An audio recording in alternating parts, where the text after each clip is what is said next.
नमस्कार दोस्तों। जैसा कि हम जानते हैं कि हम अपने भावों को दो तरह से प्रकट कर सकते हैं, या तो लिखकर या बोलकर। तो बोल के तो बहुत सारे तरीके हैं, गुस्से में, प्रेम से, लेकिन लिखकर हम दो तरह से प्रकट करते हैं अपने भाव को, या तो गद्य में या तो पद्य में। तो गद्य तो अलग बात है, आज हम पद्य की बात करते हैं। तो जैसे कि हम बचपन में पढ़ते आए हैं, रहीम के दोहे, सूरदास के दोहे, कबीर दास के दोहे।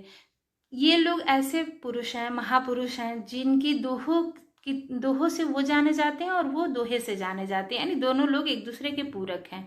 और अगर हमने दोहे समझ लिए तो हमें आगे के जो भी छंद और विधान समझने में काफी आसानी होगा, क्योंकि आधा जंग तो हम दोहे में ही जीत लेते हैं। मात्रा गणना सीख लेते हैं, जगड़ मगड़ तगड़ सप्तकल पंचकल त्रिकल, ये सारे चीज यही सीख लेते हैं। तो आगे हर विधान समझने में काफी आसानी होती है। और एक दोहे से हम कई तरह के और विधान में सृजन कर सकते हैं, जैसे दोहा मुक्तक हुआ, दोहा गजल हुआ, दोहा गीत हुए। तो एक चीज से हमने कई चीजें हम लिख सकते हैं, अपने भाव को प्रकट कर सकते हैं। आज अगर हम रहीम, कबीरदास, सूरदास को जानते हैं तो उनके दोहों की वजह से, और दोहों को हम उनकी वजह से समझते हैं, क्योंकि हम बचपन में यही पढ़ते आए हैं।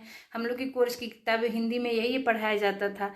तब नहीं समझ में आता था कि दोहों का कल संयोजन क्या होता है, ये किस मात्रा गणना पर ये इसका विधान बना हुआ है। लेकिन आज समझ में आता है, तो समझ में आता है कि इतना आसान भी नहीं था। इस आधुनिक युग में दोहों के चाहने वालों की संख्या जरूर कम हुई है, लेकिन इसके विधान का महत्व कभी कम नहीं हो सकता है, क्योंकि जो विधान है वो तो अजर और अमर है।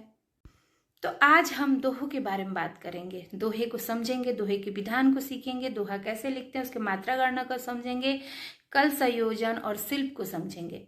एक चीज और मैं मेंशन करना चाहूंगी कि मैं बहुत कम सुविधाओं के साथ शूट कर रही हूँ, तो कुछ आपको लग सकता है कि ऐसा क्यों कर रही है, लेकिन मैं बहुत, अगर आप कविता सीखना चाहते हैं, दोहा सीखना चाहते हैं, तो मैं दो चार बहुत अच्छी बातें बताने वाली हूँ और बहुत आसान तरीके से आपको मैं दोहा लिखना सिखाऊंगी।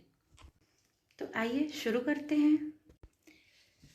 तो सबसे पहले हम दोहों को समझने के लिए मात्रा गणना को समझेंगे। मात्रा गणना अ, आ, छोटी, बड़ी, मेरे ख्याल से सारे लोग इस चीज़ को समझते होंगे कि आ का मात्रा दीर्घ होता है, अ का मात्रा लघु, बड़ी का मात्रा दीर्घ होता है, छोटी का मात्रा लघु, छोटाकू का मात्रा एक होता है, अब बड़ाऊ का मात्रा दो होता है, ए भी दो, औ भी दो। इसको आगे हम अक्षरों में समझेंगे। तो जैसे ये लिखा है रंग, रंग तुम बाद में देखेंगे, पहले हम देखते हैं ये लिखा है रमेश। तो र, में और स, तो र आपका एक हुआ, म में एक का मात्रा है तो दो हुआ, ये श हुआ तो एक हुआ, तो टोटल हो गए ये 1 + 2 + 1, यानी कि 5 मात्राएं होती हैं। इस 5 मात्राओं को हम पंचकल कहते हैं। जैसे कि मेरा नाम देखिए, मेरे नाम में है आपका साधना, तो साधना, सा हुआ 2, ध हुआ 1, ना हुआ 2, तो इसको गिनिए तो 2 + 1 + 2 यानी 5, पंचकल। ये पंचकल और ये सब क्या है, ये आगे के दोहों में मैं आपको समझाऊंगी। जैसे कि हमारे दोहों के सृजक, महान सृजक कबीरदास का नाम देखिए, क 1, बी 2, र 1, दा 2 और स 1 है, यानी कबीर दास।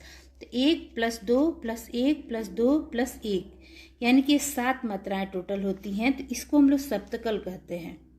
और दादा 2 + 2 यानी 4 मात्राएं आती है, उन्हें चौकल कहते हैं। अब जैसे कि रंग है, 2 + 1 + 3 यानी त्रिकल मात्रा होगी। चांद है, 2 + 1 + 2 यानी 3। जो 3 मात्राएं आती हैं जोड़ के गिनने के बाद, उसे हम त्रिकल कहते हैं। और जो 5 मात्राएं आती है उन्हें पंचकल, 7 आता है तो सप्तकल, और 4 आता है तो उन्हें हम चौकल कहते हैं। इसे आगे समझेंगे कि पंचकल, सप्तकल और त्रिकल का क्या महत्व है। अब इसके बाद सबसे पहले हम लोग दोहे का कल संयोजन समझते हैं।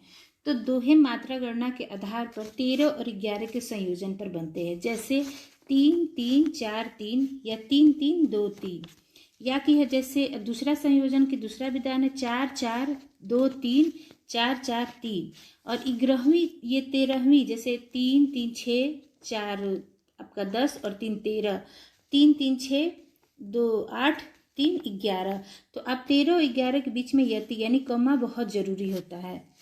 अब ये 4 मात्रा 2 + 2 भी हो सकती हैं, 1 + 1 + 1 + 1 4, यानी ये ऐसे भी लिख सकते हैं आप। 3 + 1 यानी 4, ऐसे भी लिख सकते हैं। 2 + 1 + 1 4, ऐसे भी लिख सकते हैं। या 1 + 1 + 2 4, ऐसे भी लिखा जा सकता है।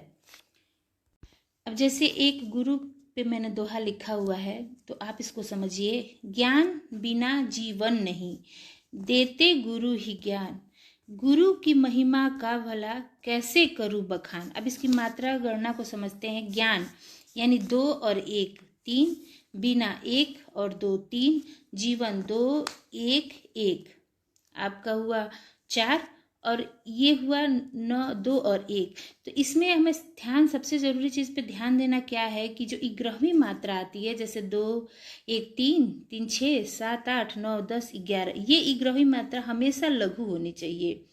और दूसरी लाइन में हम देखते हैं, देते गुरु ही ज्ञान, यानी 2 2 4 1 1, गुरु का गणना ही 2 और ज्ञान, ज्ञान में 2 और 1, आपका पदांत इसका हमेशा 2 और 1 ही होना चाहिए। ये सबसे बड़ा दोहे में समझने वाली सबसे बड़ी बात होती है।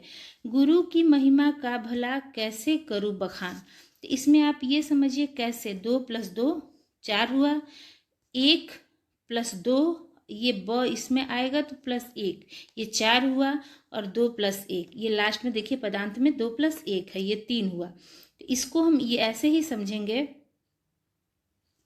ये 13 मात्रा और ये 11 मात्रा। इसमें सबसे ध्यान देने वाली बात को मैं एक बार और रिपीट कर दे रही हूँ कि इसकी इग्रहवी मात्रा हमेशा लघु होना चाहिए, और इसका पदांत हमेशा 2 और 1 पे ही खत्म होता है। अब जैसे मेरा दूसरा सृजन, कहो पिया मैं क्या करूँ, तुम हो इतने दूर, अपनी सजनी से हुए मिलने को मजबूर। तो इसमें भी ध्यान दीजिए, देखिए 3 3 6 2 8 2 10, और ये आपका इग्रहवी मात्रा लघु है, यानी कि इग्रहवी मात्रा ये लघु ही होती है।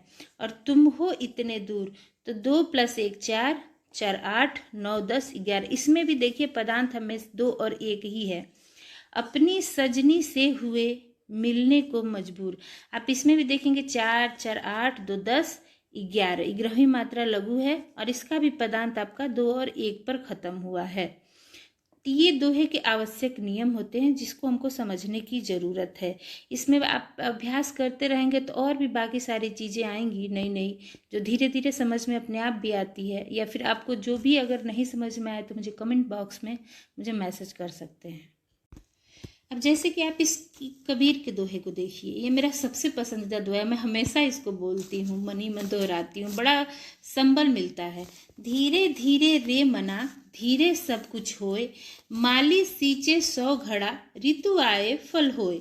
इसमें भी आप देखेंगे कि ये 4 8 2 10 11, इग्रहवी म लघु ही है, और इसका भी पदांत आप देखिए धीरे 4 2 6 2 8, पदांत इसका 9 10 11, इसका भी पदांत 2 और 1 पे ही खत्म हुआ है। ऐसा नहीं कि 1 और 2 पे हुआ है, या फिर इसको हम घड़ा पे खत्म कर दें, मना पे खत्म कर दें, इसको 2 और 1 पे ही खत्म करना होगा। और उसी तरह से इसमें भी है, माली सींचे 100 घड़ा, ऋतु आए फल हो, इसमें भी घ जो है इग्रहवी मात्रा लघु है, और इसका पदांत आपका 2 1 पे ही खत्म होता है।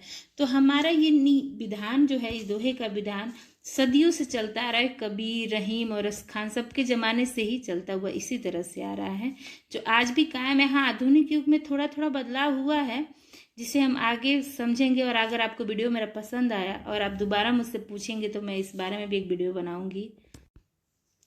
देखिए, अब हम यहाँ ये देख लेते हैं कि दोहे में क्या वर्जित है, यानी दोहा में हम किस तरह से नहीं लिख सकते हैं। तो दोहे में आपका है कि पंचकल या सप्तकल, अभी मैंने बताया था ना, त्रिकल, चौकल, पंचकल, सप्तकल। तो क्या होता है कि पंचकल और सप्तकल से दोहे की कभी शुरुआत नहीं होती है। और यहाँ मैं एक बार और दोहरा देती हूँ कि पदांत में 2 और 1 का होना अति आवश्यक है। इग्रहवी मात्रा हमेशा लघु होती है। 13वीं मात्रा और इग्रहवी मात्रा के बीच में यति या कॉमा की बहुत ज़रूरत होती है। मतलब ऐसे आपको लिखना ही है, इस नियम का पालन आपको दोहे में करना ही होगा। इस वीडियो में हमने देखा कि मात्रा गणना कैसे की जाती है, दोहे के लिए कल संयोजन क्या होता है, 11 13 की मात्रा क्या होती है, ये चीज़ें हमने देखी। अगर इस वीडियो में आपको कोई भी चीज़ ऐसा हो जो नहीं समझ में आई हो तो आप मुझे कमेंट बॉक्स में मैसेज कीजिएगा। मैं एक अलग से वीडियो बना के आपको समझाऊंगी, आपके सारे संशय को दूर करूंगी।